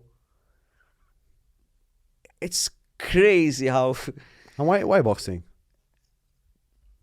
Influence. boxing is a primal sport. Boxing also in terms of media, social media, if you want to go technical, is a fast sport as well. What do I mean? For TikTok, it's great. Even for us from a media standpoint. It was just me and Elisa who helps us out on Bulletproof as well. The one. I was managing alongside, there was a bit of we outsourced the Yeah. venue and whatever. We had a bit of a team there. But apart from that, I was managing the event and I was posting. I posted myself 35 videos in 4 hours. And Elisa posted around the same amount. So we posted around 70 videos in 3 hours. Now you have marketing agencies and companies and brands who don't even post that amount of volume in 2 years worth of content. We're posting it in 3 hours. But was it highly edited? No. No. Clips. Just fucking engage. At this point. One of the young guys, combo, knockout, good back and forth. Clip, post. Speed, man. Speed is part of the game. Ammunition is part of the game. The storyline is the strategy, it's the chessboard. I like that part. Clip. You have the chessboard, bird's eye view. Know your next 3 plays, 4 plays. Already have the checkmate. But play it. And then ammunition, move fast. Move fast. Don't fucking wait. Don't hesitate. You're already there. You're already gonna get there. Even if this video flops. Next. 300,000 views. Next. I have no content to post. Next. Were the times I hit the stage where I got lost with content, where there was no value. I was creating challenges with amazing athletes, which I still love to this very day. They helped me throughout my whole journey, and if I meet them right now, I'll buy them a coffee. I'll hang out with them. I'll literally have and enjoy talking to them, a good conversation. But there were times where I was like, listen, what value am I providing? What's the value out of a volley challenge, out of a crossbar challenge? What's the value out of that I want to provide to my following? It's not fulfilling. Is it what I want to do and what I want to create for my? Did you ever have that question? It's part of the discussion, and I can give you a bit of a rundown of this. Okay, let's go. Technical issues one more time. I'm so sorry, but let's go back to the convo.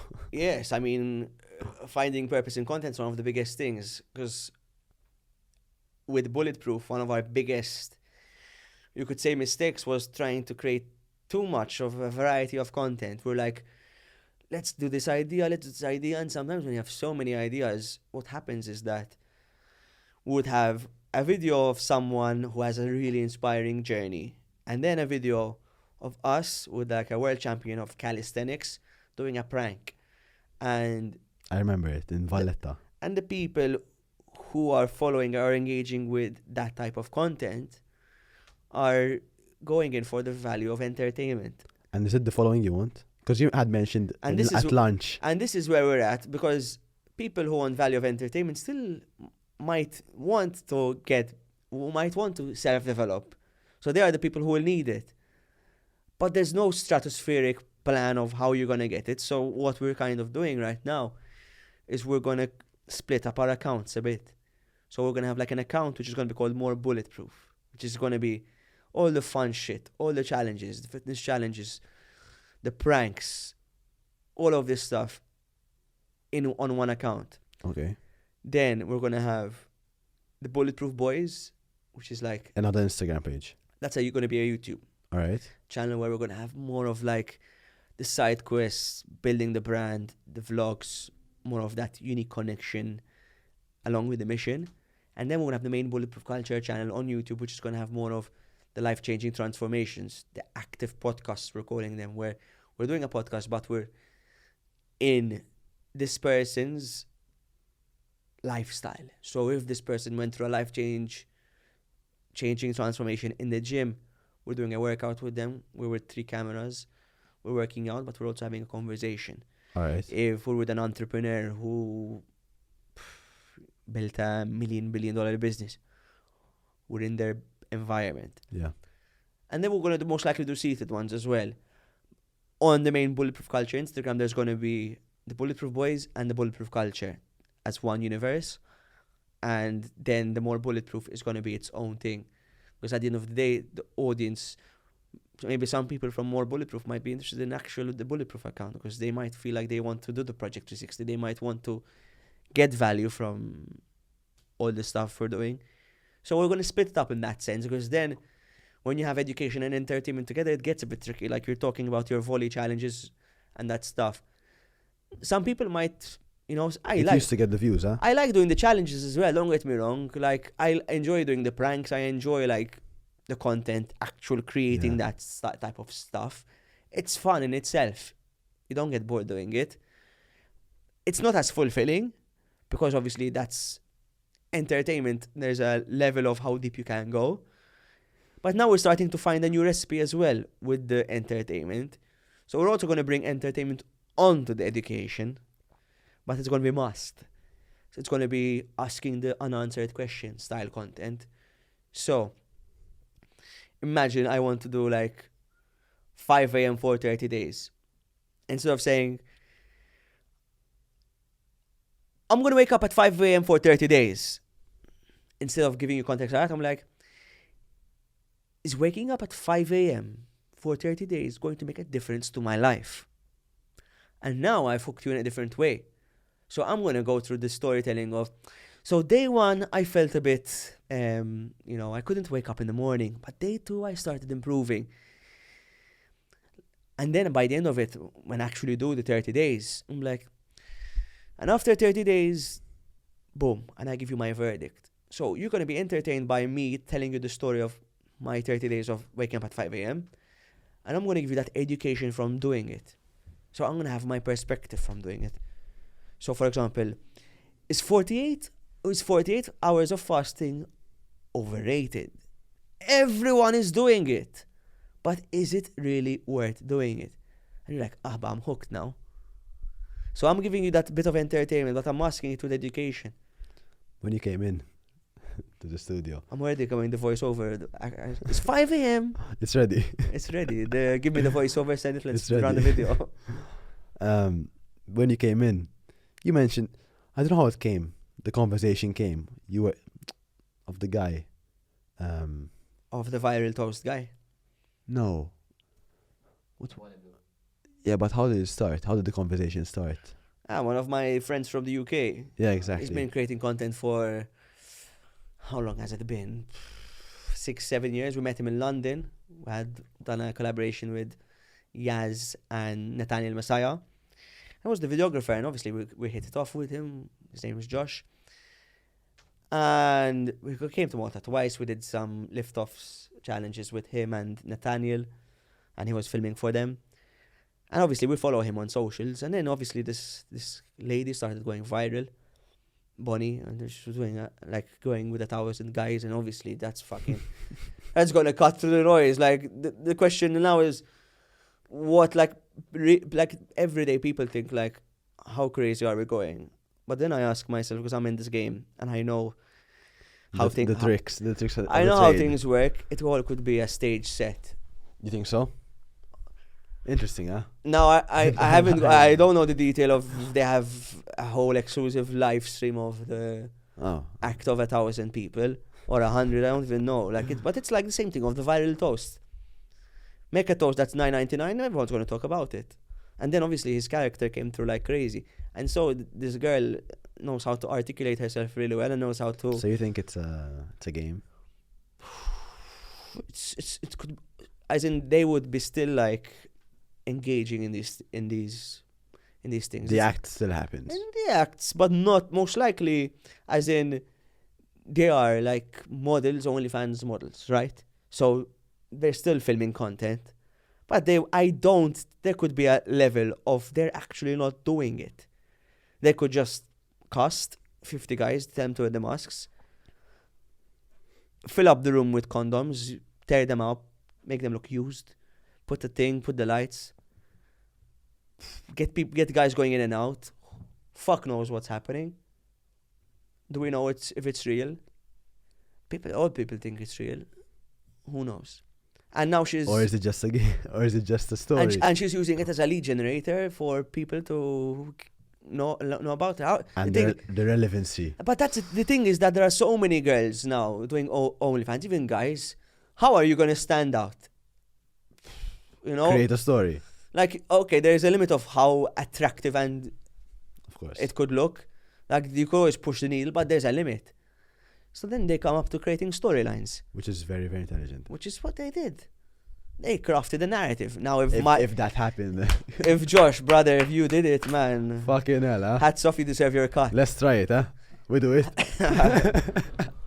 We come up with a different version of it. But that's my point. My point is that people the are... Bulletproof boys, fuck 10,000 men. Fuck no. I ain't fucking no one. But that's the point, hey, that what is real and what's not. And when you're in the game, and like we created the storylines of Fight Island and whatnot, always there's a level of it that's real. Like don't get me wrong, like don't think that it's all fake. There's a level of it that would be legit. Could be they legit did it, but it won't. The exact number is not as you think. Regarding Fight Island, because now everything is coming back.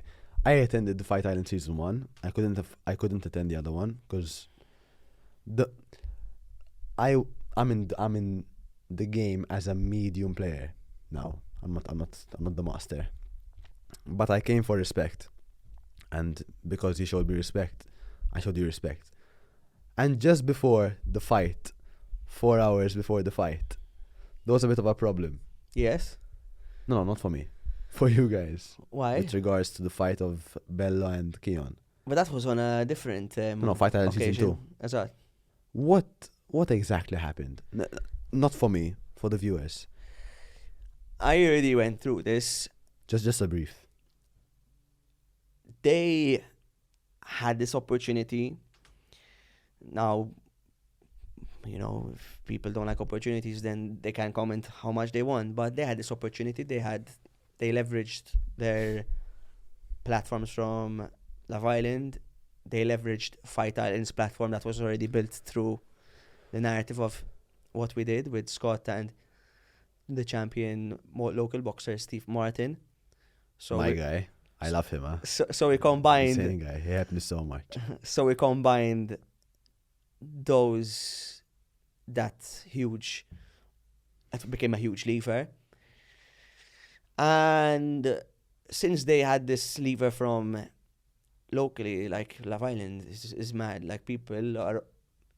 It's like crack cocaine content for Malta, because you put young people in a villa and Sexual. you create Sure. storylines for days. Big Brother can't even start next to it because Love Island is young people, and young people have time to watch this shit. And young people will be more cool on camera. And it hooked all the generations as well. It was No, everyone's going to watch it because you bring in the multitudes of family, and love is a thing that everyone can relate to. Everyone's been heartbroken, everyone's been cheated on, everyone's been in a relationship. So there's a level of relatability that worked. It worked on Geordie Shore, it worked on. Anyways, I don't want to go into that, but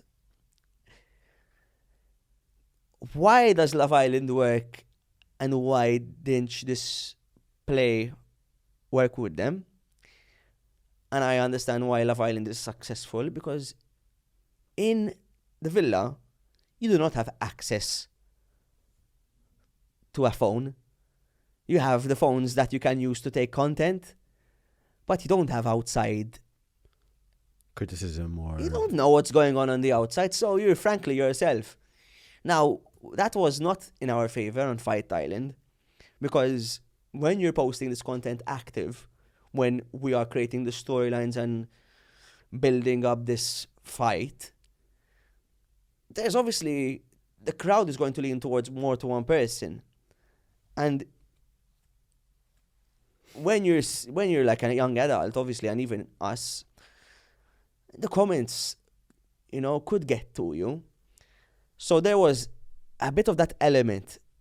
And I was telling them, listen, this is it's gonna pass. Guys are gonna fight, and it's gonna happen.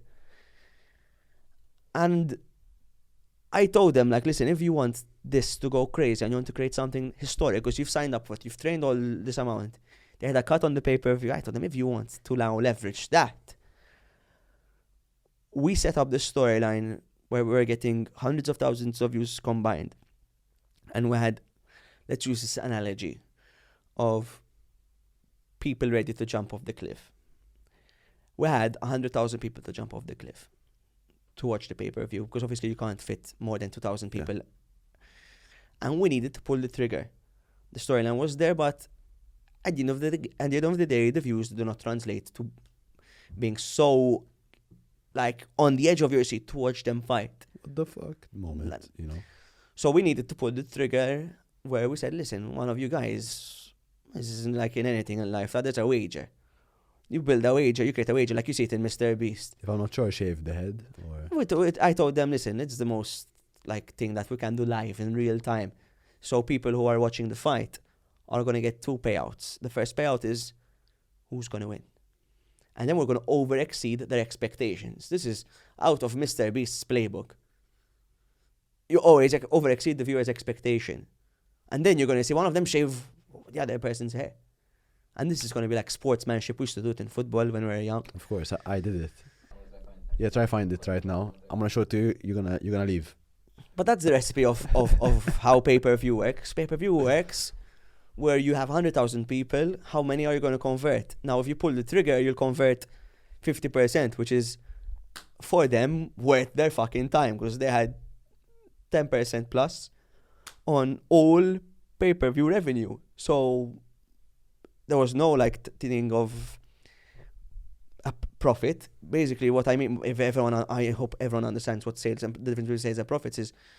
If we have a cost of 10,000 to set up the pay-per-view, irrelevant of that, they're taking on the total revenue. Of course. And that's an amazing deal. If we pull that trigger, we could have made 50,000, and they could have made 5,000 each. And how did you handle it? It was something out of my control that they did not trust, and they did not think that would pull it off. I had results from previous pay-per-views that we had done. No one in Malta had results from pay-per-view, so they had to use me as a judge. But I think there was the element of that both of them, especially Dale, I think had that fear to fight. In fact, they didn't do the fight that they were saying they were going to do. I just didn't think that. I understand, don't get me wrong. You sign up for it for the hype. It's going to make you relevant again, and it did. And then you realize on the last 5 days, you're like, fuck, I actually need to fight. So reality hit them. And reality hit them in the worst part, because we need to pull that trigger. Because otherwise, it was not going to be, Astra, they did all that training. we put in all the effort from the content, and we had to choose our battles of what storylines we're going to communicate. Because we had started from September, and we knew that this was our reserved spot that we dedicated week pre-fight to focus on them. And it's like, it screwed us in a way that we put a lot of time into their storylines. I had to get off Bulletproof for a bit to help out the team. I remember that part. And then they're like asking me last second for more money. I was like, you guys are don't even understand. Like, what are you trying to do here? Like, and I'm like, obviously, they thought they can out leverage what we've done. I'm like, no one's bigger than the sport. And then I gave you guys an opportunity that no other local boxer, and this is quite like, if local boxers know about the deal that they had, to piss them off. Of course. Like, boxers put a lot of years into it and they don't get these opportunities. Yeah, exactly. Obviously, they need to push themselves from a marketing perspective. Like, don't get me wrong, don't think, thank you for saying this. They need to push themselves from and this is not just boxing, this is football players, this is like, now we're in the creator economy. You want to get sponsors, you want to get brands involved. You want to build a football club, you want to build anything. You have to create, man. You have to make people feel invested in the storyline. There are so many. That's why of the World Cup, man. I know athletes who are professional players who have played in Malta, even played abroad. If they get offered a contract and the club socials are shit under 10K, they won't sign. And I also know players that have 80K followers and are just an average player and get signed to a big club. Because it's a marketing strategy that helps both. For me, I'm not at that stage at the moment. But for sure it will benefit me in the long run. Like, we knew, especially like with the whole football thing, because we thought this through. We're like, I would definitely get signed by a club, because we'll push that, we'll leverage what we have done and who we are, and the narrative will go crazy. It will cut through the noise totally. Like, imagine myself and Scott saying that in 360 days, I want to play with the national football team. It would go absolutely mad. Mad. And delusional, and you get the polarizing thing. I'm saying, I don't know if we should do it. Maybe by this time this goes out, it could be we fucking say we wing it, we go for it. If not, we have other things planned out. Not on the level of football. But you know, that for me is it's a dream. I'm gonna move on to some tradition I would like to input to my podcast, which is a quick fire questions. Let's do it. Oh, okay. So I did this with Zach, and from Quickfire they ended up going on to forever discussions. I'm quick. Let's run it. So let's start with the first one. We have around. Wait. Clear the important. throats. Behind some water. Okay, now we're doing it. I'm still trying to find the photo of your hair. I can't find it. Did he survive there? It's been a whole 2 hours, did he? If how cold It's it nice is. and cold. I don't mind it. So, I shouted. So, the first question is. Oh Jesus! What is the first thing you do when you wake up in the morning? Look at myself in the mirror. No, I joke. I walk the hallway of my house, and that is my commute to my work. And I go for a walk. But where do you end up? Basically, I turned my life into a boot camp where I live in the office. All right. So we have a nice penthouse. Is it the same as this? Similar. It's a 2-bedroom. I sleep Same. in the main bedroom, and anyone who's coming over from the team lives far away. We have some people who are like from Serbia. They do 2 weeks working from Malta, 2 weeks from abroad, and when they're in Malta, they live with me. But it's so fun, man. Like, I enjoy waking up in the morning. We're grinding. We're going to the gym. Every day is boot camp, man. Dream life. Dream life with friends, with like literally the people we work with, our friends, our family. We have fun. Sometimes a bit too much fun. We need to like tone it down and get a bit to more the work, job, yeah. because it has its like, what do you call it, downfalls of, you know. But it's fun. It's something that when I'm older and when I'm settled down and have a family and do all the shenanigans, I'll say, that grind, that part of my life where I was like, I'm missing out on having fun was actually fun. Okay, next one. If you could only use one app for the rest of your life, what would it be? I think WhatsApp. WhatsApp. It's the Probably least. For me, it's chat. I don't know about that. That's such a strange one. Like it's You know why? it's a corporate company who owns your brain. I Because feel. imagine, you own a camera. But we used to live without chat, so why do you No, need but chat? imagine you own a camera. So we're talking like literally for the rest of your life. So Bulletproof is still ongoing. You have a camera. You need ideas, and you want to build a brand, and you can't use any other app. Possibly mine is chat, possibly, but I think I like yours as well, which It's is not WhatsApp. a bad idea because if chat has now created AI assistants, because I was going to tell you, listen, but how are you going to build a team? How are you going to communicate? And now if you have the chat operator, Yeah. I mean, it could work, but how are you going to get your guests? It could be. Shit. Checkmate, huh? WhatsApp, I can do more. I can listen. Your network is your net worth. So TI zero, man. solve a rich man's problem, become rich. Next one. What's your go-to productivity hack? Icebot. Icebot. Yes. What degree? As cold as it can get to 1 degree.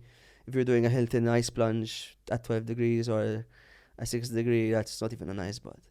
I used to do ice baths in Sweden, in Finland, and you just can see how this guy thinks it's fucking cool. But that's when it's fucking cold. Very cold. And every degree in an ice bath makes you rethink your existence even more. I swear, it's every degree is monstrous. Fuck me, no. But that is like life changing. Describe your business in 3 words. 3 words. 3 words. They could be singular.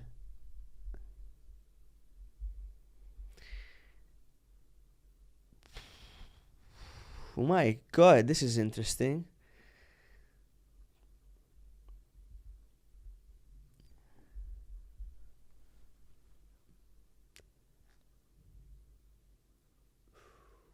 Impact, Okay. action, dream. All right. Nice. I had to think it out. What's the best advice you ever received? The best. And from who? advice. Okay, these require a bit more thought because I want to give you good answers. Well, I think there's a problem again. No, it's okay. It's okay. You can continue that. Okay.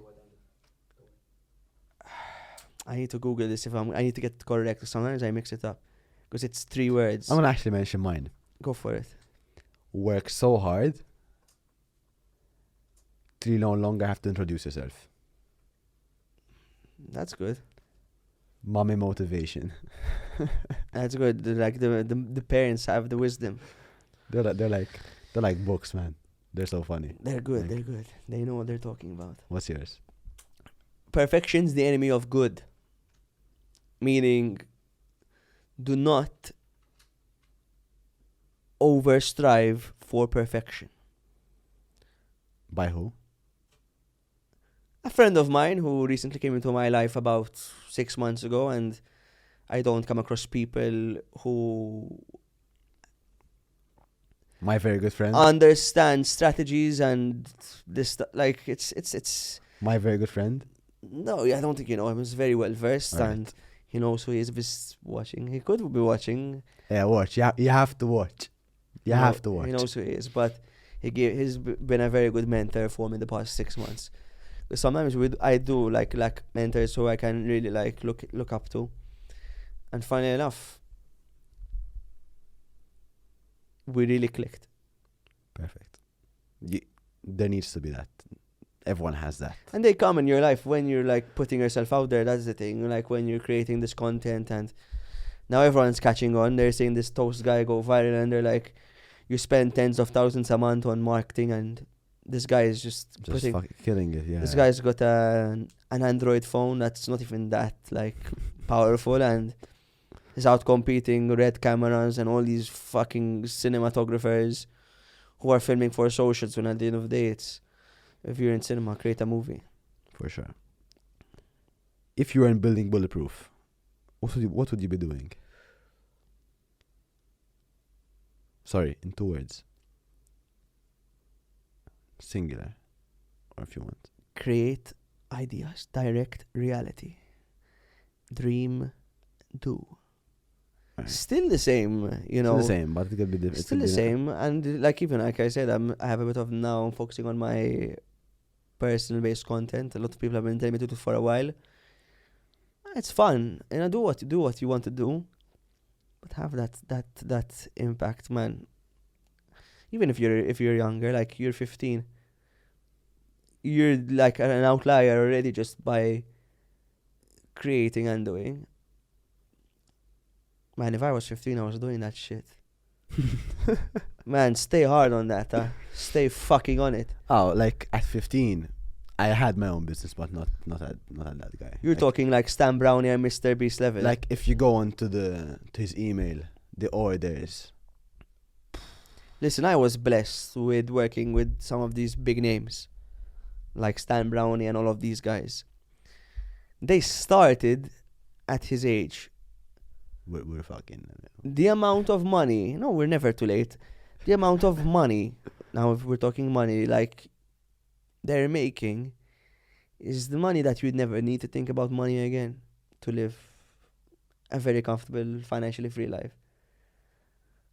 And they're actually like grinding.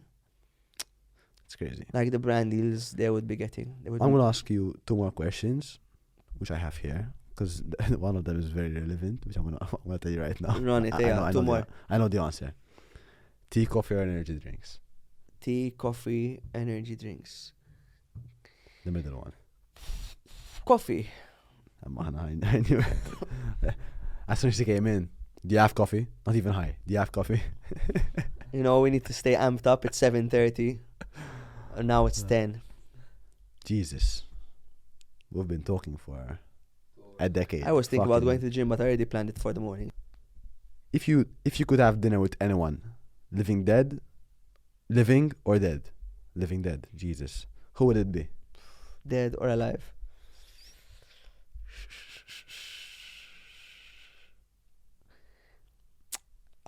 Bit tricky. I don't know how I'd say right now. I'm like genuinely intrigued by, and it's quite maybe a stereotype, but I'll go with him because I've been following him for quite a while. It's Mr. Aksh Hormozy, Alex, Mr. Hormozy. They call him Aksh Hormozy. It's like his nickname. I think so. Is it true? But it is Alex. Ask him. Aksh Hormozy. And why not?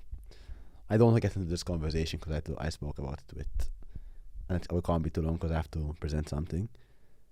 Why not with God? With God? Mm. I don't know. Just thought about Alex Hormozy. But imagine, like, I don't know. It's a bit weird. Like, I've never pictured God as a human. okay, interesting. I've pictured it more from a spiritual angle. Okay, that's it. I don't want to get into the. Going to fucking Allah's hypnosis. Alright, that's it. Finished. Because we'll end up talking about something else. So I'm gonna close these down. Okay. So I want to just mention, as I do in each and every podcast, it's like I filmed 100. You'll get there. I will for sure. The latest podcast I had, I spoke about journaling and how it changed my life, if not forever for now. I want to pass on. Where is it? You have it underneath you. Where is it? There you go. There you go. Use your long arms, mate. I want to pass this journal to you. It's an empty journal, which shows. There's nothing. It's Wait, blank. Which shows a new start. You can sketch. You can write notes. You can write goals, milestones from start. I write my everyday journal of my day. I'd like to give this to you. Thank you so much. You can use it. Shout out to this guy. He's investing heavy in his brand. You can use it. You can. It's actually really nice. Thank you very, very much. You're welcome, bud. And it maybe one helped. day when our dreams come true. I like it. It's blank. I like blank pages. Because sometimes we're You know what I see? we're obstructed with the lines. Close it. CC, not now. The next 3-4 years. X, B. Get what I'm saying? Of course. At least one video. We need to plan it out well. One video. Maybe when you make it, like, we'll do a podcast, eh? Again, part two. Fucking blow my mind. Part 2. Another 2 hours. To be on me then. You know I'll how give you you- got how you I'll meant to bring be it in the back. beginning. So, just to close off the podcast, Zach left you a note, a mysterious note that I didn't read yet, and you're gonna have to answer. He left me a note. So I'd like to read personally. I asked him to leave me a note personally. This is the first time you're reading it. Yes. Imagine he asked me like something in Maltese, like something really hard. Could be. I'll read that later. I'll read your part. I asked him to leave a question for our next guest. He didn't know who the next guest is, and I'm gonna ask you to do the same. So you're going to read that question and I'm going to answer it. Yes. Let's go. If you had to tell something to someone who's no longer with us, what would it be? No, And who would it be? no longer with us. So someone I know who passed away. Yes. And who would it be? I like this one. Bravo, Zach. I like it. Good thought. So who's It took him around 10 minutes to think about it. huh? Who? Yeah. Him? Yeah. It's very deep. This one's a bit more of a deep one. For me, in my life, fortunately, not many people have passed who are close to me. So then I have like my great grandparents, but I wouldn't say like I was close with them because obviously the more extended you go. So I never had like a connection where I genuinely knew them on a day-to-day basis. So that's a bit of a tricky one.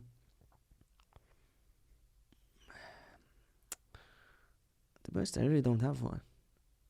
Hey, you have to. Someone who passed. Even if it's not close. Someone, if it's legendary. Someone who like It can passed. be anyone. It can be anyone. Someone who passed. Who I resonated with. Tough, man. Who is there? I need to think. You know what have been interesting? Let's run with this one. But I don't know what message I would have. But I genuinely think, after observing this guy, that this guy was a master, man. He was a master at his craft.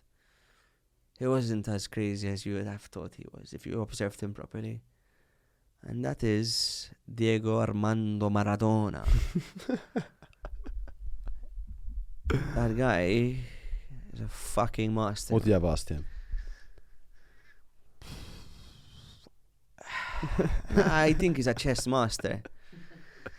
I think that like the drug is Unfortunate. The drug is evident of the level that he was playing with, because when you take a drug like cocaine, it does amp you up, and if you're a very, very fast, sharp person, it makes you sharper. And the people who love that shit are sometimes the ones who are the masters at, in terms of like, if they had to play a game of chess, they'd beat you game in and game out because they'd be 4 steps ahead. And I wasn't born in the time to actually witness him play, but looking back at his games, looking back at the way he moved, fucking professor. It was on another level of skill, talent, message I would have for him is I wish I had met him, honestly. I wish I had a dinner with him and got to know that someone like him. Probably an amazing guy. Because the guy believed himself too. The guy was fucking, bro, is him, you know? I think, you know when like you're in a team and they say you don't play alone. He was the guy who played alone. He created his universe. He was like, I can play alone. You know fuck why? off. You know they say bro. 11v1. They say bro is him, like Yamal, bro is him because You can't compare. it's I can't compare. But even Ronaldo, bro is him. He is the fucking guy. In the room, the aura changes, and it comes from like what you're saying about your mom saying like, you don't even need to introduce yourself. It's part of that game, man. You know, when you prove to yourself game in, game out, and you know it, and you have the confidence, you could do anything you want. You create your own universe. I like how this podcast ended in a way that I believe it was a very deep conversation that we needed. We met, I think, last in summer. A year ago. No. The last time we met was, we had a late summer. I think it was September, October we met. Yeah. And you were restructuring again. Yeah. I like now this concept of the podcast. It's a cool addition to Champions Connect, you know. It's a cool addition. You need people on camera who really don't give a fuck. Yeah. Really don't care. And in Malta, we're starting to get. Hopefully, we start transcending. We start developing a bit more maturely when there's a camera in front of us. We're like how we are in real life. Sometimes, obviously, you put on a bit more energy because fucking how am I going to entertain you for 2 hours straight? You know? But I think you have potential. I think there's a nice angle here. Like young people don't have podcasts like this. That's what we were doing at Bulletproof. So I think you can get there. Thanks so much. Just run it, bro. Thanks. Just do a lot. It was a very nice deed for you coming here. It showed a lot of respect. My pleasure. And it was a pleasure for Champions Connect having you here as well. Thank you for letting me speak, because I think that is one of the most important things of having a good podcast is to understand your guest. For sure. And you did that very well. So I Thank think you are already there. You know, you just need to do more. I want to shake your hand because I like doing it to every guest. It's been a pleasure. Do one with your brother. I think that will be good, and that will age. Coming. Biggest part, one of the biggest parts, again. Yeah. One of the biggest parts of the podcast is this guy right here. He takes crop 3 cameras. He's 15 years old. What a legend. Do one with him and then like title it. No, don't worry. We have one, but there was a lot of. Our message to us in 2030, you know. No, probably would have gotten cancelled like in the first second. But it's all There's good. no such thing as cancellation. Woke. Yes. Yeah. Woke is dead. There are only 2 genders. No, you have no idea. Like literally, you have no idea. Okay. Like, As in, fuck it. I don't give a fuck at this point. guys, thanks so much for watching. No, he write it off there. Thank you guys for watching. He's sharp. Please like, subscribe, leave a comment. Let us know if you want a part 2 in the next 3-4 years, maybe. Maybe even sooner. Maybe he runs out of guests. It's like, brother, let's run it up again. And talk about, I don't know. I think I gave you a couple of clips, no? Yeah, for sure. I have some work to do. I enjoy editing, yeah. I think we smashed it today. I enjoy it. In fact, now I might eat some food. I have some videos to edit. Fucking life is good. Let's run it. Let's go. Champions Connect out. Thank you very much. Well done.